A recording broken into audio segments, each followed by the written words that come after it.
Welcome to episode 408, where I'm diving into the Ayurvedic perspective on cravings. So often we think cravings are about willpower, but in Ayurveda, they're really messages highlighting imbalances, whether from toxins, weak digestion, or old patterns resurfacing. I'll share how you can reset your taste buds and quiet those food cravings, so please stay tuned.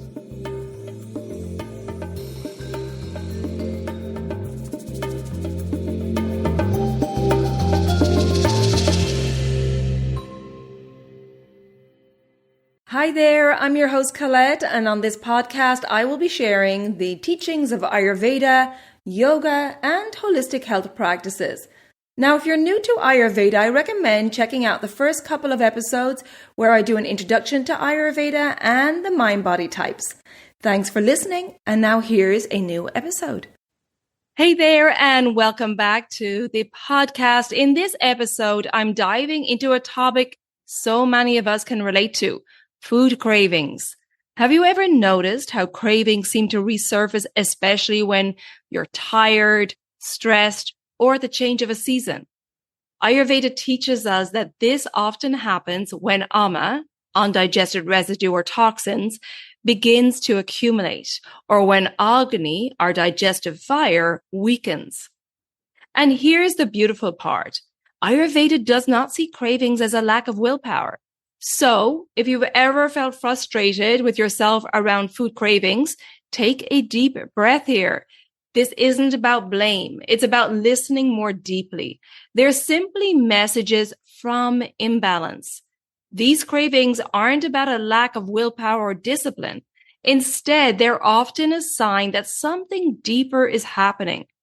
When Agni is not functioning optimally, the signals between the body and mind get confused, and what we want doesn't always match what we truly need. So these cravings are actually messengers. They're showing us where imbalance is building up. And this is where the wisdom of a seasonal reset becomes so powerful. As we cross from summer into autumn, it's a natural time to lighten the system, clear away the toxins or ama, and rekindle our digestive fire, our Agni. When we do that, cravings start to shift on their own and bring cravings back into alignment with what truly nourishes us. Our taste buds also recalibrate during a reset cleanse, and suddenly we appreciate the subtle taste and the natural satisfaction of simple, nourishing foods. So in today's episode, we'll explore how cravings are linked to imbalance and how the Ayurvedic view on taste can explain why we reach for certain foods. So let's dive in. In Ayurveda, cravings are best understood through the lens of rasa, or taste. Ayurveda teaches us that there are 6 tastes: sweet, sour, salty, pungent, bitter, and astringent.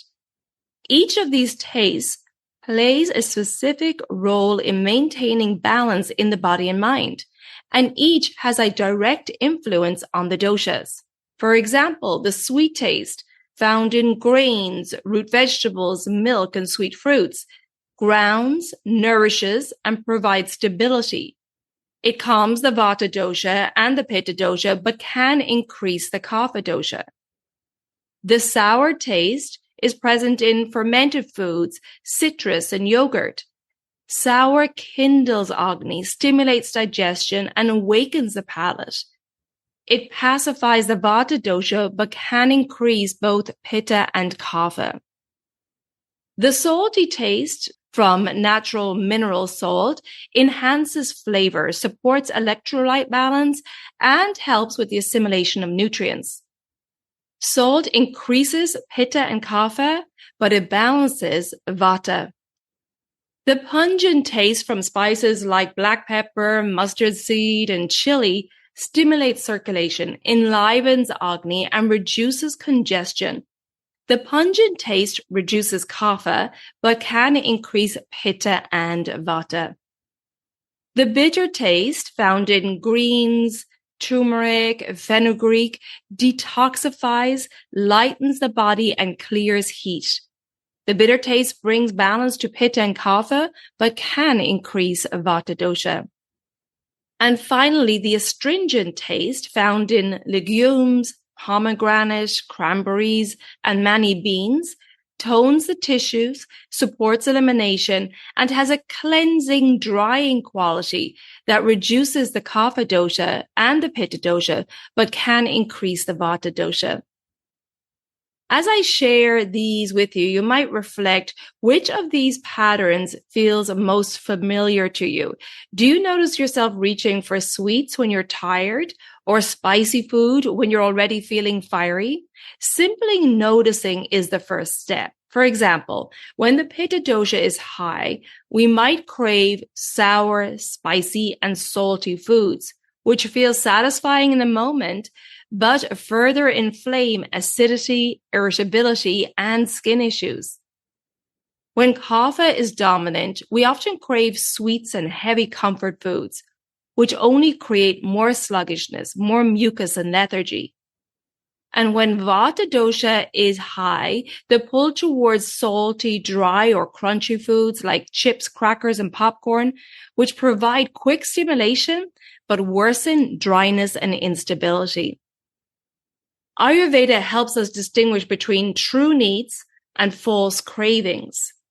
True needs are the body's intelligent way of calling for balance, like craving something bitter after a rich meal or wanting something warm and grounding during cold weather. These are aligned with nature and restore harmony. False cravings, on the other hand, arise when ama or toxins have accumulated, when the senses are overstimulated, or when Agni is weak. For instance, sugar cravings after every meal may not be a true call for sweetness, but a sign that Agni is unable to fully digest what you've eaten. Or constant snacking may not mean true hunger, but instead reflect an irregular digestive fire, emotional eating, or the fact that you may be trying to ground yourself with food. This is where Ayurveda shines. It helps us to interpret cravings not as personal failures, but as messages from the body. If we listen carefully, cravings can point us towards the imbalance at the root, whether it's excess doshas, ama accumulation, or a sluggish digestive fire. So you might ask yourself, when I crave something, is it my body asking for balance? Or is it a false craving, a sign of overload or depletion? I recommend reflecting on that question the next time a craving arises. Often the answer becomes clear when we slow down enough to listen.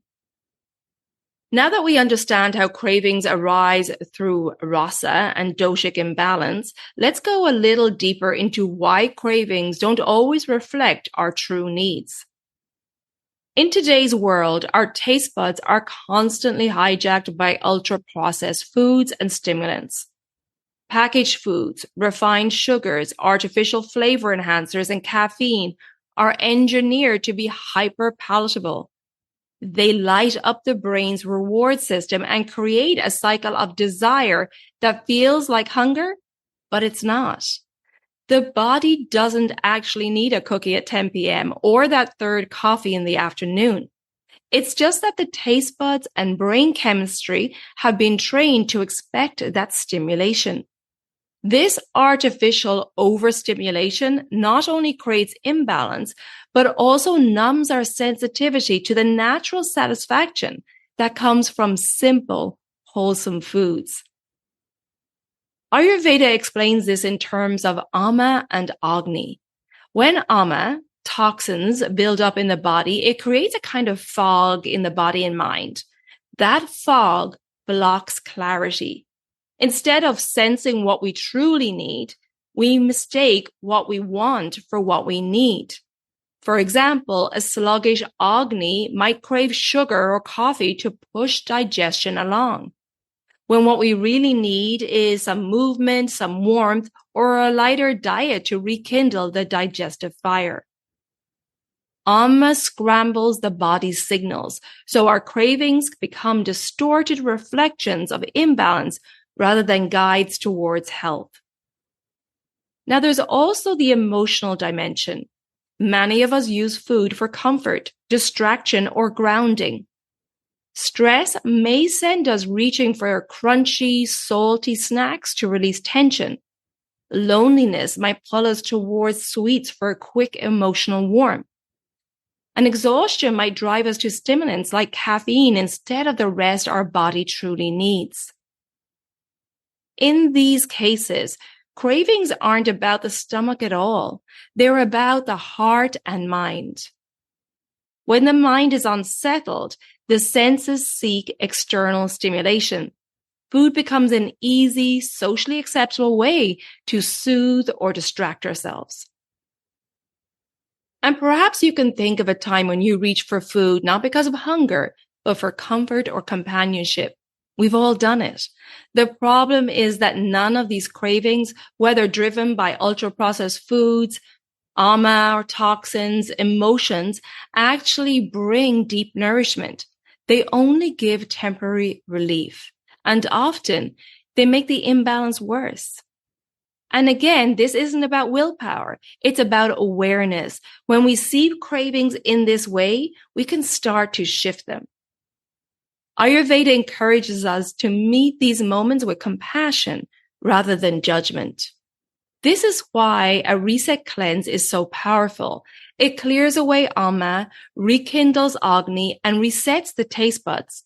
When our digestive fire is weak or inconsistent, we can crave extremes, too much sweet, salty, or spicy. When Agni is functioning optimally, cravings fade because the body feels so deeply satisfied on all levels. This is why people often emerge from a cleanse no longer craving sugar, caffeine, or ultra-processed foods. Their taste buds and Agni are finally in alignment.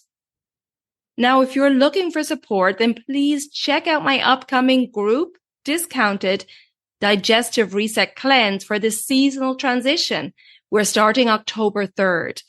This holistic Ayurvedic cleanse works on clearing the ama, rekindling the digestive fire, so the body naturally shifts from craving false comforts towards desiring what actually brings balance.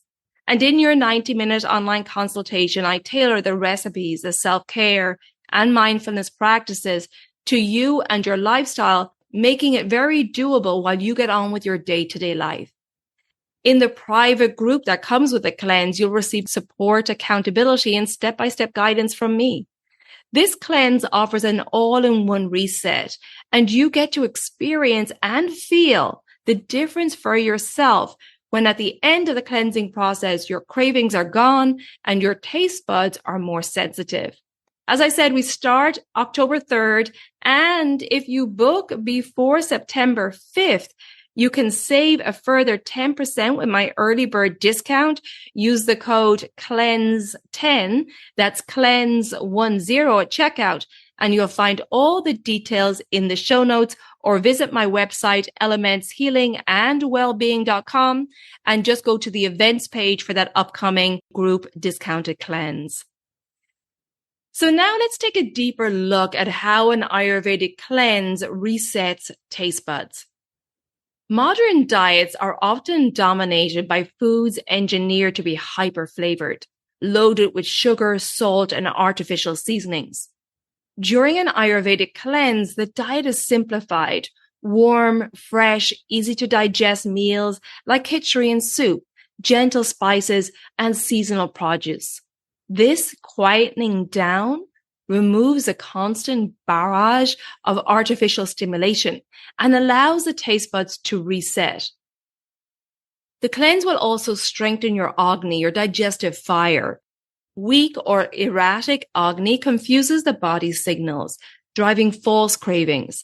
As the cleanse supports and strengthens Agni through light, consistent meals and digestive spices, the body regains its ability to discern what truly nourishes. With a strong Agni, the body naturally gravitates towards foods that bring balance. Cravings become aligned with genuine needs. The cleanse will also awaken subtle appreciation. Once the palate is no longer overwhelmed, natural flavors come alive. Suddenly, a carrot tastes sweet, a sprig of parsley tastes refreshing, and a pinch of cumin tastes deeply satisfying.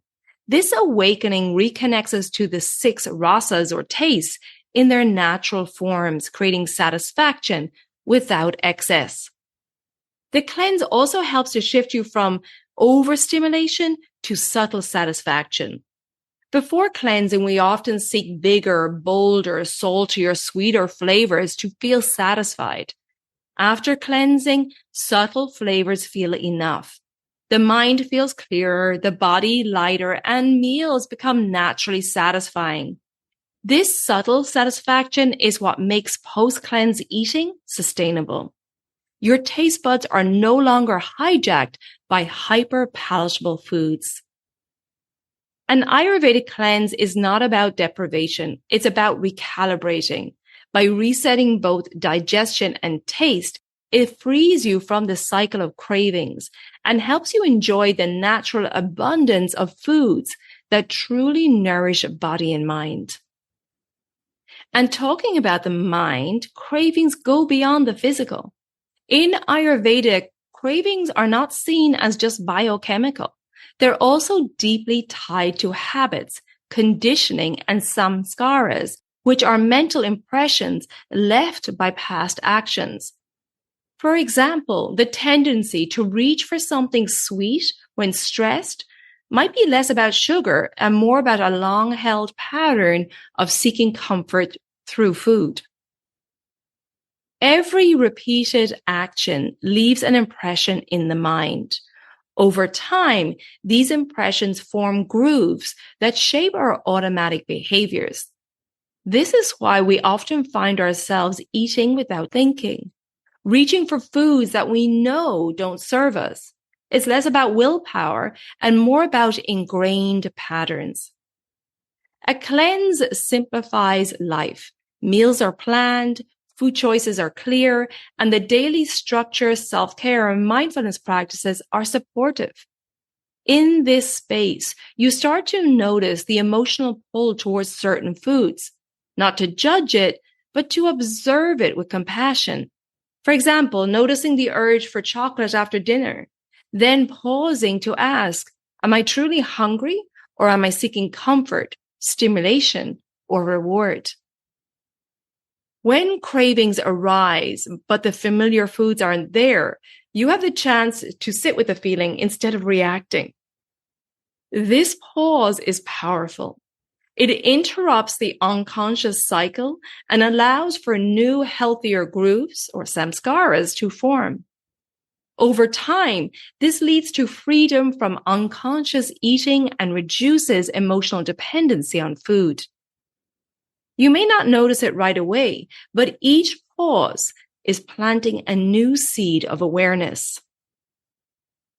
And people often report after a cleanse that they feel lighter, not just in body, but in mind and emotions. By breaking cycles of reactive eating, there's more clarity, self-trust, and even joy in simple foods. The reset becomes less restriction and more about liberation, the freedom to choose consciously rather than be driven by old patterns. An Ayurvedic cleanse isn't just about digestion, it's about awareness. It gives you the chance to reset not only your taste buds, but also your relationship with food and yourself. And as we come to the close here, I want to highlight something really important. The cleanse is not the end, it's the beginning. And this is the part so many people overlook. And that's why I have a rejuvenation period built in at the end of my cleanse where we start to reintroduce foods. This is the stage that the real magic happens. It isn't just in the reset itself, but in how to carry this forward into everyday life. When you finish, your taste buds and digestion are more sensitive, more awake and aware. This is a precious moment, like hitting the reset button, and how you move forward makes all the difference. Carry the simplicity of the cleanse into your daily life and into your meals by slowing down, chewing thoroughly, and really notice the taste of each bite. This mindful eating practice helps you distinguish between eating for true nourishment versus eating from old habits or distractions. And keeping your meals aligned with the season. In autumn, that means warm, grounding, lightly spiced foods that keep Vata balanced and digestion steady. Syncing with nature's rhythms makes it much easier to stay on track and prevents old cravings from sneaking back in. And remember, this isn't about perfection. Stay curious. Take the time to notice the flavors, the textures, or how satisfying a simple home-cooked dish can be. That curiosity gradually replaces the pull towards overstimulation and ultra-processed foods. This is how you anchor the reset into your everyday life, making it sustainable, natural, and joyful. So as you reflect on today's episode, maybe take one idea with you, whether it's pausing before reacting to a craving, noticing which tastes dominate your meals, or simply slowing down to savor a bite. Even one small shift can ripple into real change. In this episode, we explored how cravings are not just about willpower, but about deeper messages from the body and mind. We looked at how the Ayurvedic cleanse resets digestion, recalibrates taste buds, and helps us rediscover satisfaction in simple, nourishing foods. We also saw how all 6 tastes act as a medicine and how the reset touches not just our body, but also our emotions and old patterns. And finally, we touched on the importance of integration, carrying the lessons forward with mindfulness, seasonal alignment, gratitude, and curiosity. Now, if you're ready to experience this reset for yourself, well, I'd love for you to join us in the upcoming group digestive reset cleanse that I mentioned earlier, starting October 3rd. And don't forget, I have that early bird discount. If you book before September 5th, you receive a further 10% discount by using the code CLEANSE10. That's CLEANSE10 at checkout. And you'll find all that info in the show notes, or just visit my website, elementshealingandwellbeing.com, for that upcoming group discounted cleanse. Go to the events page. If that date of October 3rd does not work for your schedule, you could do a private cleanse, same structure. You just get to choose your own dates, and you have me one-to-one for support. The private cleanse info you'll find under the programs page. Thank you so much for tuning in today. If you think that this episode will be helpful to family or friends, please share it with them so we can spread this wisdom of Ayurveda. And if you haven't already subscribed or followed the podcast, please do so. And the new weekly episodes will automatically download for you. And if you feel like you're getting benefit from this podcast, I would really appreciate a rating and review wherever you listen to your podcast. And please come join me on social media. My new Instagram page is Elements of Ayurveda Podcast. And on Facebook, it's Elements Healing and Wellbeing. Thanks again for your support. And until next time, take good care of yourself, be well, and bye for now. Slán go fóill.